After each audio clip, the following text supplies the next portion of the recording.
Hello അങ്ങനെ ഗോവിന്ദ് പറയാണ് രഞ്ജുവിനോട്. പിന്നെ അവളുടെ മുമ്പിൽ വെച്ചിട്ട് കൊച്ചാക്കണ്ടെന്ന് വിചാരിച്ചിട്ട് ഞാൻ പിന്നെ ഒന്നും പറയാതിരുന്നത്. എല്ലാം ഒപ്പിച്ച് വെച്ചിട്ട് ചിരിക്കണ കണ്ടില്ലേ എന്ന് പറയാൻ കേട്ടോ. അത് ഗോവിന്ദ് പറയണം, അയ്യോ ഇനി അവളെ എങ്ങനെ ഞാൻ സമാധാനിപ്പിക്കുമോ എന്തോ. ഓ, അവൾക്ക് ഇച്ചിരി സമാധാനിക്കേട് അങ്ങോട്ട് ഇരുന്നോട്ടെ. കൂടുതൽ വിഷമം ഉണ്ടെങ്കിലേ അവളുടെ പുതിയ വളർത്തമ്മ പാട്ട് പാടി ആശ്വസിപ്പിച്ചോളൂ. ഗോവിന്ദ് ഇങ്ങനെ രഞ്ജുവിനെ തന്നെ വിഷമത്തോടെ നോക്കുവാണ് കേട്ടോ. ആ സ്ത്രീയെ ദ്രോഹിക്കുന്നത് അവർ പ്രസവിച്ച നമ്മളെ രണ്ടുപേരും മാത്രം. ഗീതുവിന് അവരെ സാന്ത്വനത്തിന്റെ ഇളം തന്നെയല്ല. അടുത്ത സീനിൽ കാണിക്കുന്നത് ഗീതു അങ്ങനെ വിജയലക്ഷ്മിനെ വിളിച്ചിട്ട് പറയാൻ കേട്ടോ, വരുണിനെതിരെ ഞാൻ കണ്ടെത്തിയ തെളിവുകൾ രഞ്ജു വളരെ വിദഗ്ധമായിട്ട് അടിച്ചു മാറ്റിയിട്ട് കണ്ണേട്ടൻ്റെ മുമ്പിൽ സ്റ്റാർ ആയത്. ഇതൊക്കെ കേട്ടിട്ട് എന്ത് പറയണമെന്ന് അറിയാതെ ഇങ്ങനെ നിൽക്കുവാണ് വിജയലക്ഷ്മി. അവളാണ് തെളിവുകൾ കണ്ടെത്തിയതെന്ന് അരക്കിലുള്ളവരെ വിശ്വസിക്കണ്ടേ, പ്രത്യേകിച്ച് രാധിക. അതിന് പിന്നിലെ ഞാനാണെന്ന് രാധികാമ്മ അടക്കമുള്ളവർ കരുതിയിരിക്കുന്നത്. ഇത് കേൾക്കുമ്പോൾ വിജയലക്ഷ്മി ആശ്വസിക്കാണ് കേട്ടോ. അപ്പോൾ ഗീതു പറയാണ്, പക്ഷേ കണ്ണേട്ടൻ രഞ്ജുവിനെ അഭിനന്ദിക്കുന്നത്. അങ്ങനെ വിജയലക്ഷ്മി ഇങ്ങനെ ഇത് കേട്ടിട്ട് ഇങ്ങനെ മനസ്സിൽ വിചാരിക്കണേ, രഞ്ജുവിനെ രാധിക സംശയിച്ചിട്ടുണ്ടെങ്കിൽ അവൾ എന്തായാലും ഇല്ലാതാക്കാൻ നോക്കും. ഭാഗ്യത്തിന് അത് സംഭവിച്ചിട്ടില്ല. എന്നിട്ട് ഒന്നുകൂടി ചിന്തിച്ചിട്ട് പറയണം, ഈശ്വര ഗീതുവിന് എന്തെങ്കിലും പറ്റുമോ എന്ന് ചിന്തിക്കാതെ ഞാൻ ശിവയുടെ സുരക്ഷിതത്തിനെ കുറിച്ചാണല്ലോ ആലോചിക്കുന്നത്. അപ്പോൾ ഗീതു ചോദിക്കണം, അമ്മ എന്താ ആലോചിക്കുന്നത്? അല്ല, എന്തായിരിക്കും രാധികയുടെ ഭാഗത്തു നിന്നുള്ള നീക്കമെന്ന് ചിന്തിക്കുകയായിരുന്നു. വരുൺ നടത്തിയ ചെറിയൊരു തട്ടിപ്പ് മാത്രം ഇത്. അയാളെ പുറത്ത് നിർത്തി അന്വേഷണം നടത്തിയിട്ടുണ്ടെങ്കിൽ കോടികളുടെ തട്ടിപ്പ് തെളിയും. പക്ഷെ അതിനു മുമ്പ് ഗോവിന്ദേട്ടനോട് സെന്റിമെന്റ്സ് അടിച്ചിട്ട് രാധികാമ്മ എന്തായാലും വരുണെ തിരികെ കൊണ്ടുവരും. നീ സൂക്ഷിച്ച് നിൽക്കണേ മോളെ, എനിക്ക് പേടിയൊന്നും ഇല്ലമ്മേ. ഗോവിന്ദേട്ടൻ്റെ ഫ്രണ്ടില്ലേ ആ കുഞ്ചു രഞ്ജു, അവൾ നല്ലൊരു ചാൻസ് എനിക്ക് നഷ്ടപ്പെടുത്തിയത്. അതിൻ്റെ സങ്കടം എനിക്ക്. അവളെ ഇപ്പം ആ തെളിവുകൾ കാണിക്കാതിരുന്നെങ്കിൽ ഒരിക്കലും രക്ഷപ്പെടാൻ കഴിയാത്ത രീതിയിൽ രാധികാമ്മേനെയും വരുണിനെയും എനിക്ക് കൊടുക്കാൻ കഴിയുമായിരുന്നു. ഓ, നീ അവളുടെ കാര്യം വിട്ടേക്ക്. ഒന്ന് ആള് കളിക്കാൻ വേണ്ടിയിട്ട് ചെയ്തതായിരിക്കും. അവൾക്ക് ഈ പറഞ്ഞതിൻ്റെ ഗൗരവം ഒന്നും മനസ്സിലായി കാണില്ല നീ. വെറുതെ അമ്മേ, അവള് പഠിച്ച കളിയാ, അവൾക്ക് എല്ലാം അറിയാം. അവളെ മറ്റെന്തോ ഉദ്ദേശത്തോടുകൂടി ഇവിടെ വന്നിരിക്കുന്നത്. ഇപ്പോൾ എല്ലാ കാര്യത്തിലും കയറി ഇടപെടാൻ തുടങ്ങിയിരിക്കാം. ഇങ്ങനെ പോയ രാധികാമ്മയ്ക്ക് മുമ്പേ എൻ്റെ കൈ കൊണ്ട് അവളെ തീരും. ഇത് കേട്ട് വിശേഷമേ അയ്യോ എന്ന് അറിയാൻ കേട്ടോ. രഞ്ജു കാണിച്ച ചതിയെ കുറിച്ച് അമ്മ എന്തോ ഒന്നും മിണ്ടാത്തേ. അതിപ്പോ എന്നൊക്കെ പറഞ്ഞ് ഉരുണ്ട് കളിക്കുവാണ് കേട്ടോ. അവൾ ചെയ്തത് കാര്യം മോശമായി പോയി. ചിലപ്പോൾ ഗോവിന്ദൻ എന്തെങ്കിലും പ്രയോജനം ഉണ്ടാവുമെന്ന് കരുതിയിട്ടായിരിക്കും ചെയ്തത്. എന്തായാലും വരുണക്ക് കൃത്യമായിട്ട് താക്കീത് ശിക്ഷ കിട്ടിയില്ലേ. പിന്നെ ഒരു കാര്യം, വന്ന് കയറിയ പെണ്ണെ നീ ശത്രുവായിട്ടൊന്നും കാണണ്ട കേട്ടോ. നിന്റെ അവിടുത്തെ ശത്രുക്കള് രാധികയും വരുണും മാത്രമാണ്. ഇത് കേട്ട് ഗീത ഇങ്ങനെ ചിന്തിക്കുവാണ് കേട്ടോ. ആരും എന്താ രഞ്ജുവിനെ മാത്രം കുറ്റപ്പെടുത്താത്തെ? അമ്മയും അവളെ ന്യായീകരിച്ചിട്ടാണല്ലോ സംസാരിച്ചത്. ആ ശരി, പിന്നെ വിളിക്കാമെന്ന് പറഞ്ഞിട്ട് ഗീത ഫോൺ കട്ട് ചെയ്യാണ് കേട്ടോ. അതിനുശേഷം വിജയലക്ഷ്മി ഇങ്ങനെ പ്രാർത്ഥിക്കുകയാണ്, ഗീതുവിനെ രഞ്ജുവിനെ ശത്രുക്കളാക്കി മാറ്റല്ലേ, അവർ രണ്ടുപേരും എനിക്ക് ഒരുപോലെ. അതിന് വേണ്ടിയിട്ട് ഗോവിന്ദൻ്റെ എന്നോടുള്ള തെറ്റിദ്ധാരണ മാറ്റി തരണം, അവനെ കൊണ്ട് എന്നെ അമ്മയെന്ന് വിളിപ്പിക്കണം, അതിനുള്ള ഭാഗ്യം എനിക്ക് തരണം എന്നൊക്കെ പ്രാർത്ഥിക്കാൻ കേട്ടോ. ഇതിനിടയ്ക്ക് ഗീത ഇങ്ങനെ ഓരോന്നാലോചിച്ച് ഇങ്ങനെ അങ്ങോട്ടേക്ക് ഇങ്ങോട്ട് നടക്കുകയാണ് കേട്ടോ. രഞ്ജുവിനെ കുറിച്ചുള്ള ഡീറ്റെയിൽസ് എടുക്കാൻ വേണ്ടിയിട്ട് ഏത് വഴി നീങ്ങണം ഇങ്ങനെ ആലോചിച്ചിരിക്കുമ്പോൾ രഞ്ജു അങ്ങനെ ഗീതുവിൻ്റെ അടുത്തേക്ക് വരുവാണ് കേട്ടോ. എന്നിട്ട് ചോദിക്കുവാണ്, പ്ലാനിങ് എല്ലാം പൊളിച്ചതിൻ്റെ നിരാശയിലാണോ? ആ സ്റ്റെപ്പ് മദറിനെ കുറിച്ചും മോനെ കുറിച്ചും നീ പറഞ്ഞതൊന്നും ഗോവിന്ദേട്ടൻ എന്തായാലും വിശ്വസിച്ചിട്ടില്ല, വിശ്വസിക്കുകയുമില്ല. കാരണം അവരോടുള്ള ഗോവിന്ദേട്ടൻ്റെ ബന്ധം അത്രക്ക് വലുതാ. പക്ഷേ നീ ഉണ്ടാക്കിയ അതേ തെളിവുകൾ വെച്ച് ഞാൻ പറഞ്ഞപ്പോൾ ഗോവിന്ദേട്ടൻ വിശ്വസിച്ചു. അതുകൊണ്ട് ഒരു കാര്യം നിനക്ക് മനസ്സിലായല്ലോ, അവരെക്കാളേറെ ആത്മബന്ധം എന്നോടാണെന്ന്. ഗീതു അത് കേട്ടിട്ട് ഇങ്ങനെ ദേഷ്യത്തോട് നോക്കുകയാണ് കേട്ടോ. മറ്റുള്ളതൊന്നും നോക്കാതെ ആർക്ക് വേണമെങ്കിലും എന്ത് വേണമെങ്കിലും കാണിക്കാം. കാര്യം നീ ലക്ഷ്യമിടുന്നതും ലാഭം മാത്രം. കാര്യം നേടാൻ വേണ്ടിയിട്ട് എന്ത് മാർഗം സ്വീകരിക്കുന്നത് നിനക്കറിയാലോ. പിന്നെ നീ എന്തിനാ എന്നോട് നേരിടാൻ വരുന്നതെന്ന് ചോദിക്കാൻ കേട്ടോ രഞ്ജു. ഞാൻ പറഞ്ഞല്ലോ, നിന്നെപ്പോലെ സ്വാർത്ഥ ലക്ഷ്യമല്ല എൻ്റെത്. ചതിക്കുന്നവരെ തിരിച്ചു വരാത്ത രീതിയിൽ പുറത്താക്കുക എന്നതാണ് എൻ്റെ ലക്ഷ്യം. പെട്ടെന്നുള്ളതെല്ലാം താൽക്കാലിക ജയാണ്. ശത്രുക്കളുടെ മേലുള്ള അന്തിമ ജീവിതത്തിന് കുറച്ച് സമയമെടുക്കും എന്നൊക്കെ പറയാൻ കേട്ടോ.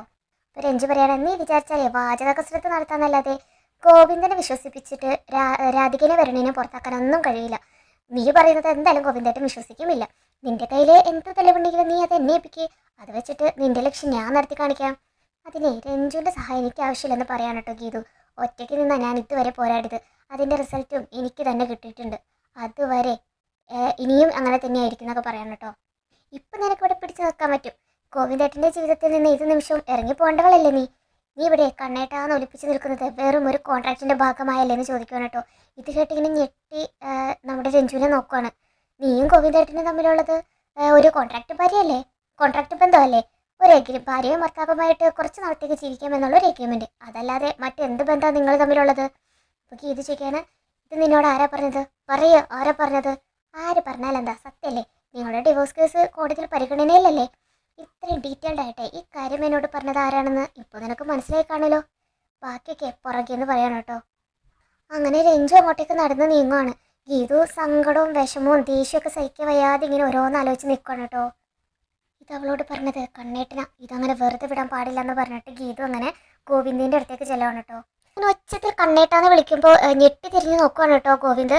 എന്നിട്ട് പറയണമെന്ന്, ഞാൻ നമ്മുടെ കൊച്ചിയിലുള്ള ഓഫീസിന്റെ പ്ലാൻ നോക്കിക്കൊണ്ടിരിക്കുക, നീ വെറുതെ എന്നെ ശല്യപ്പെടുത്താതെ പോയിക്കേ, എന്നെ തകർത്ത് തരിപ്പണാക്കിയിട്ട് നിങ്ങൾ ഇവിടെ ഒരു കൊട്ടാരം പണിയണ്ടെന്ന് പറഞ്ഞിട്ട് പ്ലാനൊക്കെ വലിച്ച് കീറുവാണ് കേട്ടോ. ഇടി നിനക്കെന്താ പ്രാന്ത് പിടിച്ചോ, ഈ കെട്ടിടത്തിന്റെ പ്ലാൻ എന്നോട് എന്ത് തെറ്റ് ചെയ്തു എന്ന് ചോദിക്കാൻ കേട്ടോ. എന്നോട് തെറ്റ് ചെയ്തത് നിങ്ങളാ. ഞാനോ? ഞാൻ എന്ത് തെറ്റ് ചെയ്തു? അതെ, നമ്മൾ തമ്മിലുള്ളത് കോൺട്രാക്ട് മാരേജ് ആണെന്ന് നാട്ടുകാരോട് മൊത്തം നിങ്ങൾ എന്തിനാ പറഞ്ഞോണ്ട് നടക്കുന്നേ? അതൊരു പച്ചയായ സത്യമല്ലേ, പിന്നെ പറയുന്നതിന് എന്താ കുഴപ്പം? ഓഹോ, പച്ചയായ സത്യം അല്ലേ എന്ന് പറഞ്ഞിട്ട് താലെടുത്ത് കാണിക്കുകയാണ് കേട്ടോ. ഇതിലെവിടെയാ കോൺട്രാക്ട് താലിയാന്ന് എഴുതിയിരിക്കുന്നത്? കാണിക്കേ. ഈ ഒന്നാന്തര 916 താലിയിലെ എവിടെയാ കോൺട്രാക്ട് എന്നുള്ള ഹോൾമാർക്ക് ഉള്ളത്? ആ കോൺട്രാക്ട് താലിയിലല്ലല്ലോ, നമ്മുടെ മനസ്സിലല്ലേന്ന് ചോദിക്കാൻ കേട്ടോ ഗോവിന്ദ്. അപ്പോൾ ഗീത പറയാണ്, എങ്കിലേ കോൺട്രാക്റ്റിനെ കുറിച്ച് പുറത്ത് ആരോടും പറയരുതെന്ന് നമ്മൾ തമ്മിൽ ധാരണയുണ്ടായിരുന്നു. കണ്ണേട്ടൻ അത് തെറ്റിച്ചു. ഞാൻ ആരോടും പറഞ്ഞിട്ടില്ല. പറഞ്ഞു, നിങ്ങൾ ആ കുഞ്ചുനോട് എല്ലാം പറഞ്ഞു എന്ന് പറയാൻ കേട്ടോ. പെട്ടെന്ന് ഒന്നും മിണ്ടാതെ ഇങ്ങനെ ഒഴിഞ്ഞു മാറുകയാണ് കേട്ടോ ഗോവിന്ദ്.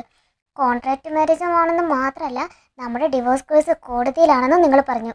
ഗോവിന്ദ് അപ്പം ഇങ്ങനെ മനസ്സിലിങ്ങനെ ചിന്തിക്കുകയാണ് കേട്ടോ. അവളുടെ അമ്മയായിരിക്കും ഇക്കാര്യം അവളോട് പറഞ്ഞത്. ആ സ്ത്രീയുടെ മകളാണ് രഞ്ജു എന്ന് ഇവൾ അറിയാനും പാടില്ല. അറിഞ്ഞാൽ പിന്നെ അധികം വൈകാതെ ആ സ്ത്രീ എൻ്റെ അമ്മയാണെന്ന് ഇവൾ മനസ്സിലാക്കും. അത് വേണ്ട. ഗീത് പറയാണ് കേട്ടോ. ഒരക്ഷരം മിണ്ടാതെ നിൽക്കുന്നത് കണ്ടില്ലേ, നിങ്ങൾ തന്നെ കുഞ്ചിനോട് എല്ലാം പറഞ്ഞതെന്ന് എനിക്ക് ബോധ്യമായി. ഞാൻ തന്നെ പറഞ്ഞു, നീ കൊണ്ടേ കേസ് കൊടുക്കുന്നു പറയാണ് കേട്ടോ. അപ്പം ഗീത് പറയാണ്, കേസ് കൊടുക്കും, പക്ഷേ കോടതിയിലല്ല, പ്രിയയുടെ മുമ്പിൽ. പ്രിയയും വിനോദും തമ്മിലുള്ള കല്യാണം നടക്കാൻ വേണ്ടിയിട്ടാണ് നമ്മൾ തമ്മിൽ കോൺട്രാക്ട് തുടങ്ങിയത്. വന്നിപ്പോൾ മെഗാ സീരിയലിൻ്റെ കഥ പോലെ പ്രിയ ഒഴിച്ച് ബാക്കി എല്ലാവർക്കും കോൺട്രാക്റ്റിനെ കുറിച്ച് അറിയാം. ആ സ്ഥിതിക്ക് ഞാൻ പ്രിയയോട് എല്ലാം തുറന്നു പറയാൻ പോവാ. അപ്പോൾ ഇതൊന്നും ഇടാൻ നിൽക്കുവാണ് കേട്ടോ. അവളുടെ വലിയേട്ടൻ പ്രിയപ്പെട്ട അനിയത്തിപ്രാവിനെ തേച്ചെന്ന് അവളും അറിയട്ടെ. നീ പറഞ്ഞാലേ പ്രിയ വിശ്വസിക്കൊന്നുമില്ല. വിശ്വസിപ്പിക്കാനൊക്കെ എനിക്കറിയാം. ഇല്ലടി, പ്രിയമോൾക്ക് എന്നെയാ നിന്നേക്കാൾ വിശ്വാസം എന്ന് പറയാൻ കേട്ടോ. അവളുടെ ഏട്ടനല്ല, അച്ഛൻ്റെ സ്ഥാനത്താ ഞാൻ. ഓ പാവം പ്രിയ, അവൾക്ക് ഇതിൽ വലുതെന്ത് വരാനിരിക്കാം. ഡി എന്ന് പറഞ്ഞിട്ട് വിളിക്കുകയാണ് കേട്ടോ. അലറണ്ട. പ്രിയയുടെ മുമ്പിൽ ഞാൻ എന്തായാലും രഹസ്യം പൊട്ടിക്കാൻ പോവാ. പൊട്ടിക്കുന്നു പറഞ്ഞവരൊക്കെ ഇതുവരെ പൊട്ടിച്ച ചരിത്രമില്ല. ഓഹോ, അങ്ങനെയാണോ, എന്നാ കണ്ടോ എന്ന് പറഞ്ഞിട്ട് വെല്ലുവിളിച്ച് പോവാണ് കേട്ടോ ഫോൺ എടുത്തോണ്ട്. എന്നിട്ട് ഗീതു അങ്ങനെ പ്രിയേനെ വിളിക്കാണ് കേട്ടോ. പ്രിയ അങ്ങനെ ഫോൺ എടുത്തിട്ട് ഗീതുവിനോട് ചോദിക്കുകയാണ്, ആ ചേച്ചി അവിടെ എന്തായി? ചേച്ചിയെ പുറത്താക്കാനുള്ള അമ്മയുടെ വാശിയൊക്കെ തീർന്നോ? അതിങ്ങനെ നേരെ നിൽപ്പുണ്ട്. വരണേട്ടൻ തിരിച്ചെത്തിയാലേ നിന്റെ അമ്മയുടെ ഷോ കഴിയുള്ളൂ. പിന്നെ ഞാനിപ്പോൾ വിളിച്ചതേ രാധികാമ്മേനേക്കാളും ഷോ കാണിക്കുന്നത് ഇപ്പോൾ ഗോവിന്ദേട്ടനാ. ഏട്ടൻ എന്താ പ്രശ്നം? എൻ്റെ കൂടെ ഉണ്ട്, ഞാൻ ഫോണേ ലൗഡ് സ്പീക്കറിലിടാം. ശരി ചേച്ചി എന്ന് പറയാൻ കേട്ടോ. അതെ, കുറേ കാലമായി ഈ പ്രശ്നം തുടങ്ങിയിട്ട്. ചേച്ചി കാര്യം എന്താന്ന് പറ. അതൊരു കോൺട്രാക്റ്റിൻ്റെ പ്രശ്നമാണ്. ഇത് കേട്ട് ഗോവിന്ദ് ഇങ്ങനെ ഞെട്ടി ഗീതുവിൻ്റെ മുഖത്തേക്ക് നോക്കാണ് കേട്ടോ. മാസങ്ങൾക്ക് മുമ്പ് നീ അറിയാതെ ഈ അറക്കട കുടുംബത്തിൽ ഒരു കോൺട്രാക്റ്റ് ഉണ്ടായി. എന്ത് കോൺട്രാക്റ്റ്? ആ കോൺട്രാക്റ്റ് കാലാവധിയൊക്കെ കഴിഞ്ഞ് കാലഹരണപ്പെട്ടു. ഗോവിന്ദ് ഇങ്ങനെ പയ്യെ ഫോൺ ഇങ്ങനെ വാങ്ങിക്കാൻ വേണ്ടിയിട്ട് നോക്കുന്നുണ്ട് കേട്ടോ. പക്ഷേ ഗീത ഇങ്ങനെ തഞ്ചത്തിൽ ഫോൺ ഇങ്ങനെ മാറ്റിക്കൊണ്ട് പോകണം കേട്ടോ. നിന്റെ ഏട്ടനെ ഇത് നാട്ടുകാരോട് മൊത്തം പറഞ്ഞോണ്ട് നടക്കുക. അപ്പഴേ അറിയട്ടെ കണ്ണേട്ടാ, മാറങ്ങോട്ടേക്കെന്ന് പറയാൻ കേട്ടോ. അപ്പോൾ ഗോവിന്ദ് പറയണ്ട, വേണ്ട ഗീതു, പറയല്ലേ എന്നൊക്കെ പറയുന്നുണ്ട് കേട്ടോ. ഗീത അപ്പം ഇങ്ങനെ ചിരിക്കുവാണ് കേട്ടോ. എന്നിട്ട് ഇത് മുതലാക്കണം എന്നുള്ള രീതിയിൽ പിന്നെയും സംസാരിക്കുകയാണ് കേട്ടോ. നീ അത് കേൾക്കണം പ്രിയേ, എൻ്റെ കരളുരുകുന്ന വേദന നീ അറിയണം. എന്തായാലും ചേച്ചി തുറന്നു പറഞ്ഞോ. അക്കാലത്ത് ഞാനേ കുടുംബം നോക്കാൻ കഷ്ടപ്പെടുന്ന ഒരു ഫുഡ് ഡെലിവറി ഗേളായിരുന്നു. നീയും വിനോദും പ്രണയിച്ചിരുന്ന കാലം. ഗോവിന്ദ് പറയട്ടെ, ആ കാലത്ത് എന്തോ നടന്ന? ഒന്നും നടന്നില്ല എന്ന് പറഞ്ഞ് ഫോൺ വാങ്ങിക്കാൻ നോക്കണം കേട്ടോ. എന്ത് കോൺട്രാക്ട്? അതൊക്കെ വാക്കാ പറഞ്ഞതല്ലേ, നമുക്കത് പുതുക്കാം, അല്ലേ വേണ്ട ഉപേക്ഷിക്കാന്ന് പറയാൻ കേട്ടോ ഗോവിന്ദ്. ഇത് കേട്ടൊക്കെ ഇത് പറയണേ, ഉപേക്ഷിക്കാനോ? അല്ല, നീ എന്ത് പറയുന്നു അതുപോലെ ചെയ്യാം. ഉറപ്പാണോ? പ്രിയ അപ്പം ഇതൊക്കെ കേട്ടിട്ട് നിങ്ങൾ എന്തേ സംസാരിക്കുന്നത്? എനിക്ക് ഒന്നും മനസ്സിലാവുന്നില്ല. ഒന്നുമില്ല മോളെ, കൊച്ചിയിൽ നമ്മുടെ പുതിയ ബിൽഡിംഗ് പണിയില്ലേ, അതിൻ്റെ കോൺട്രാക്ട് ഗീതിന് ഇഷ്ടപ്പെട്ടില്ല, ആ കാര്യം പറഞ്ഞതാന്ന് പറയാൻ കേട്ടോ ഗോവിന്ദ്. മാസങ്ങൾക്ക് മുമ്പുള്ള കോൺട്രാക്ട് എന്നാണല്ലോ ഗീതേച്ചി പറഞ്ഞത്. അതെ, മാസങ്ങൾക്ക് മുമ്പല്ലേ അത് ഒപ്പിട്ടത്. ആ കാര്യം മിണ്ടി പോരുതെന്ന് ഗീത പറഞ്ഞുകൊണ്ടിരിക്കുന്നത്. ഏട്ടൻ്റെ നല്ലതിന് വേണ്ടിയിട്ട് മാത്രമേ ചേച്ചി പ്രവർത്തിക്കൂ. അതുകൊണ്ട് ചേച്ചി പറയുന്നത് ഏട്ടൻ അംഗീകരിക്കണം. അംഗീകരിച്ചു എന്നൊക്കെ പറയാൻ കേട്ടോ. ഇതെല്ലാം ഗീത ഇങ്ങനെ മുതലെടുക്കുവാണ് കേട്ടോ. പ്രിയെ, ഞാൻ പറയുന്നത് മാത്രമേ അംഗീകരിക്കാവുന്ന കൂടി നീ വേറെ പറയാമെന്ന് പറയാൻ കേട്ടോ. അപ്പോൾ പ്രിയ പറയാണ്, എന്തെങ്കിലും പ്രശ്നം ഉണ്ടെങ്കിലേ ചേച്ചി എന്നെ വിളിച്ചാൽ മതി, എല്ലാം ഞാൻ ശരിയാക്കിക്കോളാം കേട്ടോ ഗോവിന്ദ്.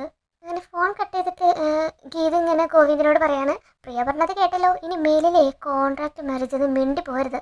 ഞാൻ ഇനി കരാറ് ഭാര്യയാണെന്ന് ആരോടെങ്കിലും പറഞ്ഞാലുണ്ടല്ലോ, ഭൂം, അതോടെ കണേട്ടം തീർന്നു. അയ്യോ പറയില്ലേ, ഇനി ഞാൻ വേറെ വല്ല കോൺട്രാക്ട് സൈൻ ചെയ്ത് തരണോ? കോൺട്രാക്ട് ഒന്നും ഒപ്പിടണ്ട, പകരം കോൺട്രാക്ട് മാരേജ് എന്ന വാക്ക് ഇനി ഉപയോഗിക്കില്ലെന്ന് വാക്ക് തരണം എന്ന് പറയണം കേട്ടോ. അറക്കൽ ഗോവിന്ദമാധവന്റെ ഒപ്പിനേക്കാൾ വിലയുണ്ട് വാക്കിനെന്ന് എനിക്ക് നന്നായിട്ട് അറിയാം. ഓ, എൻ്റെ വാക്കിന് വിലയുണ്ടെന്നെങ്കിലും നീ സമ്മതിച്ചല്ലോ, ആശ്വാസം. എടി, ആ ഒരു വാക്ക് കണ്ടിട്ട് കുഞ്ചിനോട് പറഞ്ഞില്ലേ, അവളെ എന്നെ ഒരുപാട് ഇൻസൾട്ട് ചെയ്തു. അവൾ തന്നെ പരിഹസിച്ചെങ്കിൽ അതൊരു മോശമായിപ്പോയി. അവൾ ഒരിക്കലും ചെയ്യാൻ പാടില്ല. അവൾക്ക് വേണ്ടിയിട്ടേ ഞാൻ നിന്നോട് മാപ്പ് ചോദിക്കുന്നു. ആഹാ, അങ്ങനെ മാപ്പൊന്നും ചോദിച്ചാൽ പ്രശ്നം തീരില്ല. കണ്ണേട്ടൻ പ്രായശ്ചിത്തം ചെയ്യണം. ഇപ്പം തന്നെ അവരുടെ അടുത്ത് ചെന്നിട്ട് നമ്മൾ യഥാർത്ഥ ഭാര്യ ഭർത്താക്കന്മാരാണെന്ന് പറയണം. അത് വേണോ? വേണം, ഇപ്പം തന്നെ പറയണം. ഞാനിപ്പോൾ അങ്ങനെ ചെന്ന് പറഞ്ഞാൽ എന്നെ നീ പറഞ്ഞു വിട്ടതാണെന്ന് അവൾക്ക് മനസ്സിലാവും. അത് നിനക്ക് കുറച്ചിലല്ലേ? എനിക്ക് ഒരു കുറച്ചിലുമില്ല. പറഞ്ഞില്ലെങ്കിൽ എനിക്ക് കുറച്ചിൽ. അല്ലെങ്കിൽ ഞാനൊരു പെൺകൊന്തം ഭർത്താവാണെന്ന് അവൾക്ക് തോന്നിയില്ലേ? തോന്നിക്കോട്ടെ, അതെനിക്കൊരു അഭിമാനമല്ലേ. വേഗം പോയി അവക്കടുത്ത് പറ. ഒന്നുകൂടി ആലോചിച്ചിട്ട് പറഞ്ഞാൽ പോരെ? ഒന്നും ആലോചിക്കാനില്ല, ചെല്ല് എന്ന് പറയാൻ കേട്ടോ. ഇല്ലെങ്കിൽ ഞാനിപ്പോൾ പ്രിയെ വിളിക്കും. വിളിക്കണോ വേണ്ടയോ? വേണ്ട, ഞാൻ പറഞ്ഞാലോ? പറഞ്ഞപ്പോൾ എന്താ കുഴപ്പം? അങ്ങനെ ഗോവിന്ദ് പറയാൻ വേണ്ടിയിട്ട് പോവാണ് കേട്ടോ. അങ്ങനെ മനസ്സിൽ ഗീത വിചാരിക്കാണ്, അതേടി കണ്ണേട്ടൻ പെൺകോന്തനാണെന്ന് തന്നെ നീ വിചാരിച്ചു. അങ്ങനെ നിൻ്റെ ഒരു അഭ്യാസം ഈ ഗീതുവിൻ്റെ അടുത്ത് ചിലവാവില്ല. അങ്ങനെ ഗോവിന്ദ് ചെന്നിട്ട് രഞ്ജുവിനോട് പറയാൻ കേട്ടോ, ഞാനും ഗീതുമായിട്ടുള്ള റിലേഷൻ കോൺട്രാക്റ്റ് ആണെന്ന് നീ എങ്ങനെ അറിഞ്ഞത്? നിൻ്റെ അമ്മയാണോ പറഞ്ഞത്? നീ അവരെ കണ്ടുവെന്ന് അവർ പറഞ്ഞപ്പോൾ മുതൽ എന്തെങ്കിലും കുഴപ്പങ്ങൾ ഞാൻ പ്രതീക്ഷിച്ചിരുന്നു. പക്ഷെ ഗീത് കരുതിയിരിക്കുന്നത് ഇത് പറഞ്ഞത് ഞാനാണെന്നാ. പറഞ്ഞത് ആരാണെങ്കിലും എന്താ, അത് സത്യമല്ലേ? ഈയുടെ കല്യാണം നടക്കാൻ വേണ്ടിയിട്ട് ഏട്ടനും ഗീത നടത്തിയ നാടകമല്ലേ നിങ്ങളുടെ കല്യാണം? തമ്മിലെ മാനസിക പൊരുത്തമില്ലാത്തത് കൊണ്ട് ഡിവോഴ്സ് കേസ് കോടതിയിലല്ലേ? അപ്പോൾ ഗോവിന്ദ് പറയാണ്, ഇതൊന്നും സത്യമല്ല. നിന്റെ മനസ്സിൽ ഞങ്ങളെക്കുറിച്ച് എന്തെങ്കിലും തെറ്റിദ്ധാരണകൾ ഉണ്ടെങ്കിൽ ഏത് മായ്ച്ചോ നിനക്ക്. ഗീത എൻ്റെ ഭാര്യ തന്നെയാ.